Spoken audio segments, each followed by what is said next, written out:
बिस्मिल्लाहिर्रहमानिर्रहीम। अस्सलाम वालेकुम नादरीन, आप यूट्यूब चैनल देख रहे हैं। मैं इमरान खान हूँ। नादरीन, एक मरतबा फिर इमरान खान साहब की बहनों की इमरान खान साहब से मुलाकात नहीं करवाई गई, बल्कि टॉर्चर किया गया। और ये बदतरीन तशद्दुद है। ये लोग वहाँ पे बैठे रहे, काफ़ी देर तक धरना दिए रहे। उसके बाद उठकर इन्होंने इस्लामाबाद की जानिब जब रैली निकाली तो पुलिस ने इनके ऊपर तशद्दुद किया। नजम नाम का एक बच्चा है, उसको मारा, उसको गिरफ्तार किया। अब अलीमा खानम मना भी कर रही थी पुलिस को कि आप हमें गिरफ्तार कर लें, इस बच्चे को छोड़ दें, लेकिन पुलिस ने कहीं दुकानों में बंद किया, लोगों को धक्के दिए, गिराया। इमरान खान साहब की बहनों को भी सड़क पे गिराया गया। और ये चीज़ें अब नॉर्मलाइज कर दी गई हैं बहुत हद तक। यानी पहले होता था, बड़ा रोला पड़ता था, शोर मचता था पाकिस्तान में, लोग इसकी मजम्मत करते थे, लेकिन अब मजम्मत भी नहीं करते कि ठीक है, इमरान खान साबिक वज़ीर आज़म है, उसकी बहनें आती हैं, बेशक उनकी उम्र 70 साल से ज़्यादा है, लेकिन मारो कोई बात नहीं।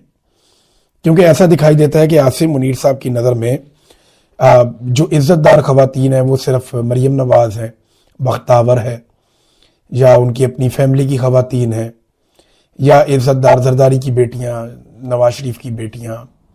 ये ख़ानदान उनके लिए इज़्ज़तदार है, बाकी लोग इज़्ज़तदार नहीं हैं। इमरान खान साहब की बहनें हो, बीवी हो, रिश्तेदार हो, पाकिस्तान की दीगर ख़वातीन हो, मिडिल क्लास फैमिली बहुत सारी आती हैं, इनको मारो, कुटो, जलील करो। यानी जिसके अंदर भी थोड़ा सा कौम का एहसास है, यार जो इमरान खान के साथ है, उसको तो ना ये खातून मानते हैं, ना ये कुछ और मानते हैं, उसके ऊपर जुल्म करते हैं, बर्बरियत करते हैं। तो ख़वातीन सिर्फ इन्हीं के घरों में रहती हैं और कहीं नहीं रहती। इमरान खान साहब की बहनों पे फिर से तशद्दुद हुआ, उन्हें सड़क पे गिराया गया। तहरीक तहफ़्फ़ुज़ आईन पाकिस्तान ने मुज़म्मती बयान जारी किया और पीटीआई ने भी किया, जैसा कि हर मरतबा किया जाता है। तहरीक इंसाफ ने कहा कि पुलिस की जानिब से रावलपिंडी में होने वाली बदतरीन फस्तायत और तशद्दुद की मजम्मत करते हैं। आज इमरान खान से उनके अहले खाना और वकला की मुलाकात का दिन था, नहीं करवाई गई मुलाकात। आखिरी मुलाकात को तकरीबन 50 दिन गुजर गए हैं। खुली अदालती अहकामात की और इंसानी और इखलाकी और कानूनी रवायात की मुसलसल खिलाफ वर्जी हो रही है। मुलाकात रोकने के इस गैर आईनी इकदाम के बाद इमरान खान की बहनों और अवाम ने धरना खत्म करके रावलपिंडी में एक मुकम्मल तौर पर पुरअमन रैली निकाली, मगर पंजाब पुलिस ने सब्र, कानून और शाइस्तगी का मुजाहरा करने की बजाय हमेशा की तरह तशद्दुद और जबर का रास्ता इख्तियार किया। बिला इश्तिहार लाठीचार्ज किया, वहशियाना तशद्दुद किया। इमरान खान की बहनों के साथ साथ सूबाई वजीर मीना खान अफरीदी और कौमी असम्बली में पाकिस्तान तहरीक इंसाफ के पार्लिमानी लीडर शाहिद खटक को एक दुकान के अंदर बंद करने की कोशिश की गई, जो पंजाब हुकूमत की पुलिस की खुली गुंडागर्दी का एक और सबूत है। इस तशद्दुद के नतीजे में दर्जनों कारकुन जख्मी हुए, कई वर्कर्स को गिरफ्तार किया गया, कम उम्र बच्चों को भी हिरासत में लिया गया, जो किसी महज़ब और जमहूरी मुआशरे में नहीं होता। गाड़ियों को भी नुकसान पहुंचाया गया। और पंजाब हुकूमत का जो रवैया है वो गैर जमहूरी है। जबर और तशद्दुद के जरिए अवाम की आवाज़ को दबाने के नाकाम हथकंडे हैं। इमरान खान के अहले खाना और वकला से मुलाकातों को रोकना ये गैर कानूनी है और गैर इंसानी इक़दामात हैं। इसकी मुकम्मल जिम्मेदारी पंजाब हुकूमत और पंजाब पुलिस पर आयद होती है और उन्हें इसका जवाब देना होगा। पीटीआई ने जिम्मेदारी डाल दी पंजाब हुकूमत की और पंजाब पुलिस की। हालांकि पीटीआई अच्छी तरह जानती है कि इनकी टके की औकात नहीं। जो लोग ये कर रहे हैं वो लोग ये कर रहे हैं और वो हमेशा से ये करते आए। उन्होंने कायदे आज़म के साथ ये किया, फातिमा जिन्ना के साथ ये किया, लियाकत अली खान के साथ किया, मशरकी पाकिस्तान में क्या किया, जुल्फ़िकार अली भुट्टो के साथ किया, बेनज़ीर भुट्टो के साथ किया, नुसरत भुट्टो के साथ किया। उन्होंने सबके साथ ही किया। नवाज शरीफ की बीवी की गाड़ी को हवा में उठा दिया लिफ्टर के साथ। ये बात है जब नवाज शरीफ डील करके जद्दा भाग गए थे, उससे पहले की बात है। तो ये हमेशा से वही लोग करते हैं, एस्टेब्लिशमेंट ही करती है। तहरीक तहफ़्फ़ुज़ आईन पाकिस्तान ने भी इसी तरह का एक मुज़म्मती बयान जारी किया है और उन्होंने अपील की सिविल सोसाइटी से, मीडिया से और जमहूरी कुव्वतों से कि वो आइन की बालादस्ती और अदलिया की खुद मुख्तारी के लिए अपनी आवाज़ को बुलंद करें। ये आ गई तहरीक तहफ़्फ़ुज़ आईन पाकिस्तान का भी बयान।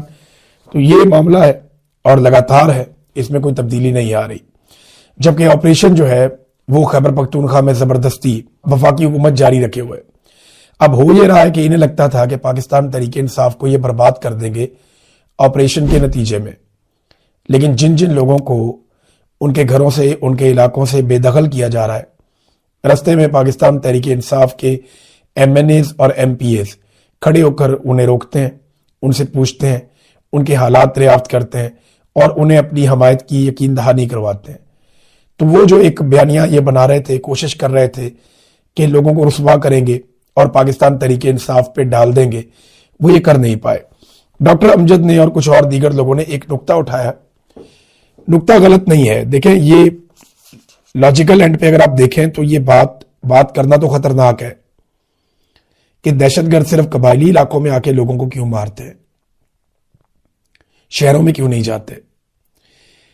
یعنی نارملی یہ جو دہشت گرد لوگ ہیں یہ اپنے آپ کو اسلام کے ساتھ جوڑتے ہیں نا، یہ کہتے ہیں ہم اسلام لے کر آنا چاہتے ہیں، تحریک طالبان پاکستان یا تحریک طالبان افغانستان، تو ایکچولی تو یہ اسلام پسند لوگ ہیں نا، تو یہ اسلام کے ساتھ جوڑنا چاہتے ہیں۔ انہوں نے سوال یہ اٹھایا کہ یہ لوگ کہتے ہیں کہ ہم اسلام کے لیے لڑ رہے ہیں، لیکن یہ حملے ان لوگوں پہ کیوں نہیں کرتے جو غیر اسلامی حرکتیں کر رہے ہیں؟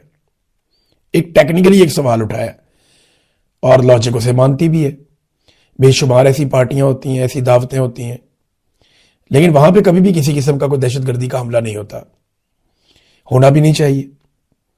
میں اس کے حق میں ہوں کہ کہیں بھی دہشت گردی کا کوئی بھی حملہ نہیں ہونا چاہیے، لیکن وہ لوگ یہ سوال پوچھتے ہیں کہ ہم قبائلی لوگ جو اسلام کے عین مطابق زندگی گزارتے ہیں، یہاں پہ ہی مسلح دہشت گرد کیوں آ جاتے ہیں؟ اور پھر جب آپریشن ہوتا ہے تو نہ فوج کو کوئی نقصان ہوتا ہے، نہ دہشت گردوں کا نقصان ہوتا ہے، نقصان مقامی آبادی کا ہو جاتا ہے۔ یہ کیوں ہو رہا ہے؟ تو اس کا سادہ جواب جو ہے، جو مقامی لوگ بتاتے ہیں، وہ یہ کہتے ہیں کہ جہاں جہاں پہ معدنیات ہیں وہاں پہ پہلے دہشت گرد لائے جاتے ہیں، پھر ان کو وہاں پہ قبضہ کروایا جاتا ہے، پھر ان دہشت گردوں کو مارنے کے لیے فورسز آتی ہیں، پھر وہ بھی اپنے علاقوں میں قبضہ کرتی ہیں، پھر دونوں طرف کے لوگ مقامی لوگوں کا نقصان کرتے ہیں، اور پھر ان دونوں کی لڑائی کے لیے میدان خالی کیا جاتا ہے اور مقامی لوگ یہ علاقہ چھوڑ کر چلے جاتے ہیں۔ پھر مقامی لوگوں کو واپس کبھی بھی ان کے علاقوں میں صحیح طرح بسنے نہیں دیا جاتا۔ اگر لوگ واپس آ بھی جائیں تو وہاں پہ بہت بڑے بڑے کنٹونمنٹس بن گئے ہوتے ہیں، ایسے علاقے جہاں پہ پہلے کبھی بھی فوج نہیں تھی لیکن فوج کی بڑی بڑی چھاونیاں بن جاتی ہیں۔